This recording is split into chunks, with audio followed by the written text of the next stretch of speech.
Assalamu alaikum wa rahmatullahi wa barakatuh. Dans cette vidéo, on va revenir sur le sujet du tabarruk, la recherche des bénédictions. Et vous allez voir qu'Ibn Taymiyyah et les wahhabites ont complètement dérapé. Ils ont complètement dévié sur ce sujet. Ils ont considéré mécréants comme étant des mushrikines certains compagnons du prophète sallallahu alayhi wa sallam. Tenez-vous bien. Donc dans une vidéo précédente, je vous avais présenté cet ouvrage intitulé El-Jami'u fil Ilal wa Ma'rifati ar-Rijal, qui est un ouvrage qui a été composé par le fils de l'imam Ahmed ibn Hanbal, dans lequel il rapporte différents avis, différentes fatwas de son père, le grand savant du salaf, l'imam Ahmed ibn Hanbal, que Allah l'agrée. Donc ici en page 352, l'imam Ahmed ibn Hanbal, il est interrogé concernant celui qui passerait donc sa main sur le minbar du prophète sallallahu alayhi wa sallam et qui en rechercherait les bénédictions, qui ferait le tabarruk par cela. Donc il passerait sa main et l'embrasserait. Et il ferait similaire à cela auprès de la tombe, et ce qui est de cet ordre. Et il ferait cela pour se rapprocher de l'agrément de Allahu Azza wa Jal. Qu'est-ce que répond l'imam Ahmed ibn Hanbal? Il répond la ba'sa bidhalik, c'est-à-dire il n'y a pas de mal en cela. Donc selon l'imam Ahmed ibn Hanbal, il n'y a pas de mal, ce n'est pas interdit, ce n'est pas blâmable, ce n'est pas déconseillé le fait de rechercher les bénédictions, de faire le tabarruk en embrassant ou en touchant le minbar ou la tombe du prophète sallallahu alayhi wa sallam. Donc voici les propos du grand savant du salaf, l'imam Ahmed ibn Hanbal. Retenez bien.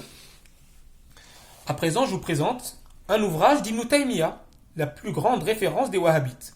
Donc c'est un ouvrage d'Ibn Taymiyyah, mais qui est validé, approuvé, édité et propagé par la mouvance sectaire wahhabite. Ici, par leur organisation en Arabie Saoudite, qui est en charge, soi-disant, d'ordonner le bien et d'interdire le mal. Donc dans cet ouvrage, Ibn Taymiyyah, il va aborder exactement le même sujet. Donc ça se passe en page 50. Donc Ibn Taymiyyah, qu'est-ce qu'il nous dit? Il dit le fait de passer sa main sur la tombe, n'importe quelle tombe, et de l'embrasser, et de frotter ses joues dessus, ceci est interdit par accord, c'est-à-dire par unanimité des musulmans. Donc ici, il prétend qu'il y a unanimité. Pourtant, comme on vient de le voir, il n'y a pas du tout unanimité sur ce sujet. On a même prouvé le contraire. L'imam Ahmed ibn Hanbal a considéré qu'il n'y a pas de mal dans le fait de faire cela. Et sachez que Ibn Taymiyyah se revendiquait être hanbalite. Il se revendiquait être sur la voie de l'imam Ahmed ibn Hanbal. Et ici, on voit qu'il le contredit manifestement. Sachez également que Al-Zahabi, qui est l'élève direct d'Ibn Taymiyyah, lui-même a rapporté cette parole de l'imam Ahmed ibn Hanbal, dans lequel il considère permis et licite de faire le tabarruk par la tombe du prophète sallallahu alayhi wa sallam. Ibn Taymiyyah poursuit en disant et même si cela est fait par les tombes des prophètes. Ensuite, il dit carrément ceci n'a été fait par aucun des salafs de la Ummah et pas leurs imams.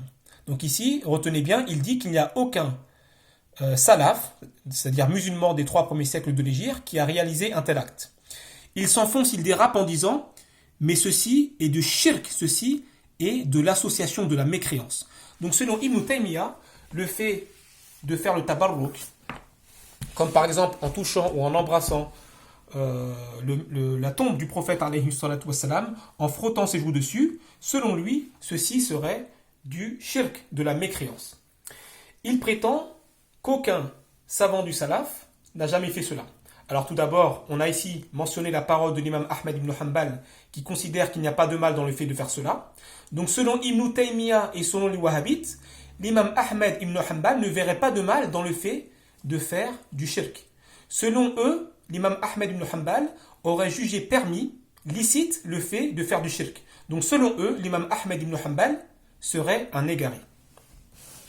Sachez également que le grand compagnon du prophète, sallallahu alayhi wa sallam, Abu Ayyub al-Ansari, c'est un grand compagnon du prophète, d'accord, que Allah l'agrée. C'est le premier chez qui le prophète alayhi salatu wa sallam a séjourné lorsqu'il a effectué l'émigration à Médine.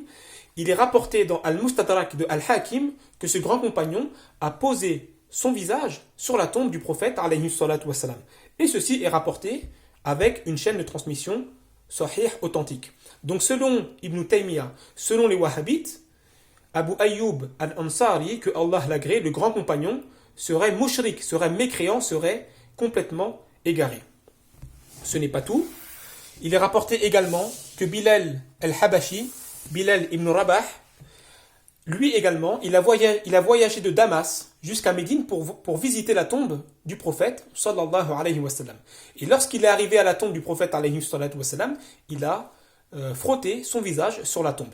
Et ceci est rapporté par différents savants, comme ici le cheikh As-Samhoudi et le cheikh Ibn Hajar al-Haytami, avec une chaîne de transmission jayyid, une bonne chaîne de transmission. Donc ces citations-là, on les verra en détail dans de futures vidéos, incha'Allah. Mais ce qu'il faut retenir, c'est que selon Ibn Taymiyyah et selon les Wahhabites, deux des plus grands compagnons du prophète alayhi salatu wassalam, Abu Ayyub al-Ansari et Bilal al-Habashi, que Allah les agrée tous les deux, seraient des égarés, seraient des mécréants, seraient des associateurs. Ils seraient, selon eux, des adorateurs de tombes.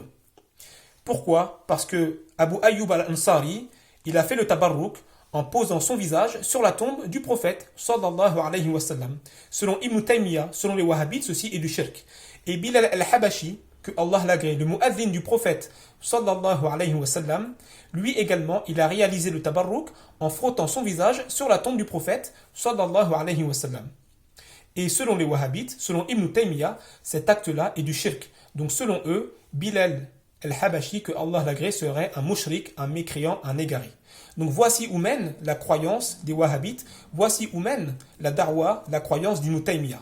Barakallahu fikum wa salamu alaykum. On verra en détail les citations concernant Bilal al-Habashi et Abu Ayyub al-Ansari dans de futures vidéos. Inch'Allah. Barakallahu fikum wa salamu alaykum.